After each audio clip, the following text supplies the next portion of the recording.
Bonjour Luc, bonjour à toutes et à tous. Je regrette infiniment de ne pas être là avec vous aujourd'hui, de façon à te célébrer Luc et à te remercier pour tout ce que tu as fait durant toutes ces années, ces magnifiques manifestations, cette saint amour à laquelle j'ai pu participer il y a quelques années et qui reste pour moi un souvenir humain, littéraire et artistique parmi les plus grands. Je voulais te faire un petit salut aujourd'hui en lisant l'extrait d'un texte que j'avais lu sur scène durant cette manifestation. Il s'agit d'un chapitre de L'arbre du pays Toraja. Le matin, une bruine tiède tombe sur Poula. Elena mystérieusement veut à tout prix m'emmener quelque part. Je traîne un peu la jambe, à la façon d'une vieille carnuse, et nous avons déjeuné tôt et quitté l'hôtel comme des comploteurs. C'est un dimanche. Les rues sont désertes. Nous remontons main dans la main une longue avenue. Elena montre la voie, se retourne de temps à autre pour m'encourager d'un sourire. J'ai caressé ses seins à l'aube et posé mon visage entre ses cuisses pour respirer son odeur et sa vie.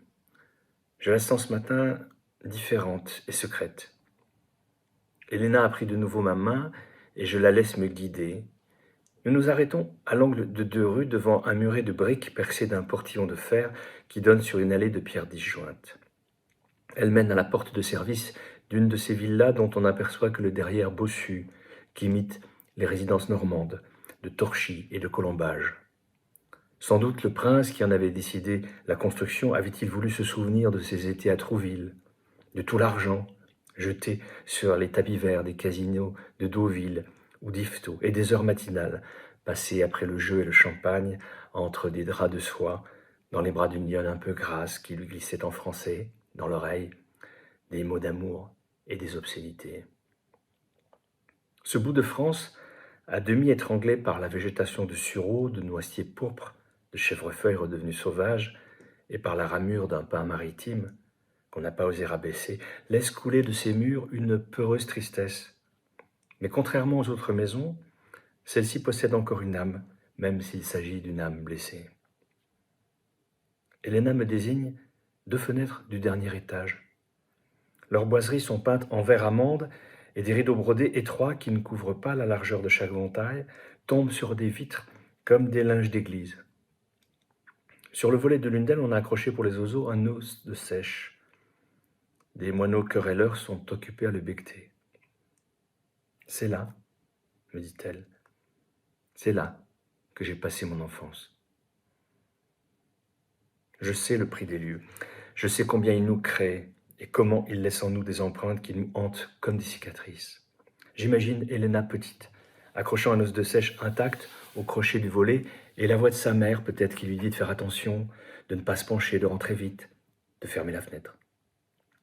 Elena s'est blottie contre moi et a posé sa joue contre mon épaule. Je caresse ses cheveux et tous deux nous regardons les fenêtres là-haut, qui derrière le tremblement de la bruine referment à jamais les heures heureuses, les chagrins et les sommeils pleins d'espérance d'une fillette qui n'est plus. Elena, sans que je m'en aperçoive, a desserré mon étreinte et se tient désormais face à moi. Elle me regarde et me sourit. Je ne connais pas ce sourire qui s'enfonce en moi et verse dans mon corps une chaleur épanouie, généreuse et sans limite.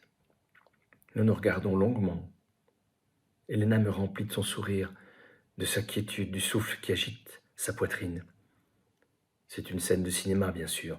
Ce ne peut être qu'une scène de cinéma. Une scène qui n'existe que dans les films. Et je ne sais plus soudain si je la vis ou si je la vois dans le noir rassurant d'une salle. Et alors, soudain, Elena prend ma main gravement et la pose sur son ventre.